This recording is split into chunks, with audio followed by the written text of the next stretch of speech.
一，忍辱他人血行之安忍，别人当面对自己进行殴打、诋毁、恶语重伤等，以及暗中所不悦耳之语时，我们不因心生嗔恨、愤怒，反而应升起慈悲心，饶益他们。否则，认为嗔心所困，便成为所谓的嗔恨摧毁清洁所积止之粮。入行论云：一嗔能摧毁千劫所积聚，施功上士灯一切诸福善。又云：罪业莫过嗔，难行陌生人什么？难行什么？陌生人。故应以重力努力修安忍。一念嗔恚的过患后，应当随时随地精进修持安忍。好，那么这个以上呢，就是在这个我们那个安忍的方面，就是《如菩萨行论》里面所讲的。因为安忍的功德是什么呢？就是安忍，如果是有安忍的情况下，不会产生嗔恨心，对不对？如果嗔恨心一产生的话，就所有就是贪嗔痴三毒里面，那么嗔恨是最严重的。那还有就是《百业经》当中也是有讲，有因嗔恨所造的一个业，怎么说呢？造业，以此造业，嗔恨以此造业感，因贪性造的100次的业，这两个是的罪过是平的，同样的。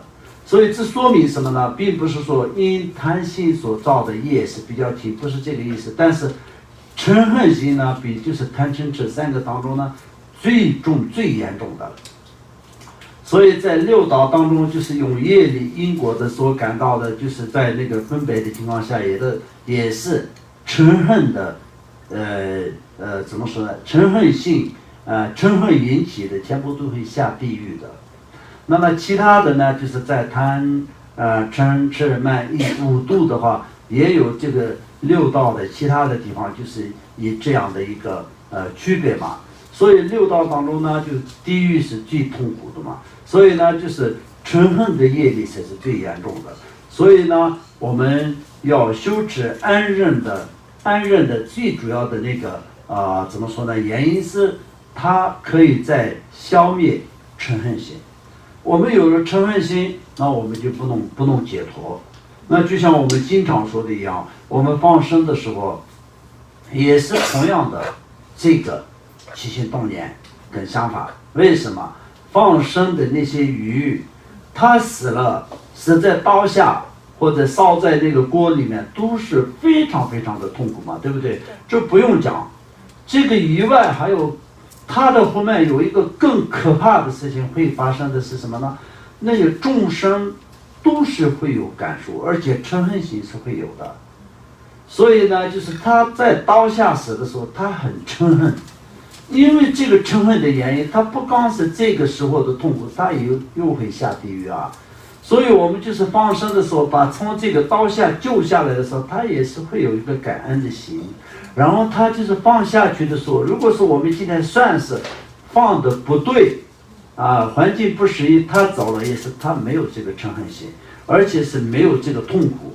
所以这两种都是非常重要的，尤其是不让他产生嗔恨心，而且是中间他得到了佛法，而且得到了佛法的甘露水。那有些众生那些鱼啊那些，我们就是虽然有把那个水倒在那个甘露水倒在水中，它有没有能够可以在嘴巴里面进去，这些都不好说。但是我们大致上来说的话，应该是会有的那么有的情况下呢，当然是非常大的功德，但是至少沾到了甘露水也是很大的功德。而且最主要呢，我们就很善良的心，善良的起心动念，就是有准备为他们放生，救他们的生命啊。那么我们要的就是他们的生命，我们把生命救，然后就是送给他们，救回来以后送给他们，然后就是让他们去自然的这种界当中呢，就给他们一个自由，对不对？然后中间帮他们念皈，帮他们念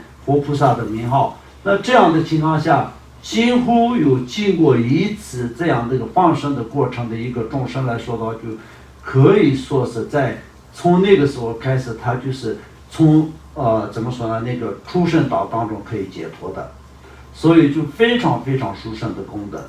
所以我们今天看我们救了100个生命啊，那么很多人就想那这个是很大的功德，100个生命，对不对？但实际上我们救了100个众生，不只是给他们一个生命啊，让他们断除他们能够可以产生嗔恨心的方面，而且是我们让他们断除下地狱的机会啊，然后下地狱的这个部分我们就是断除，而且让他们获得可以解脱上三道的，能够可以得到上三道的一个这样的一个，给了他们创造了一个这样的因缘，所以这是非常非常殊胜的。非常非常殊胜的，从放生的角度来说的话。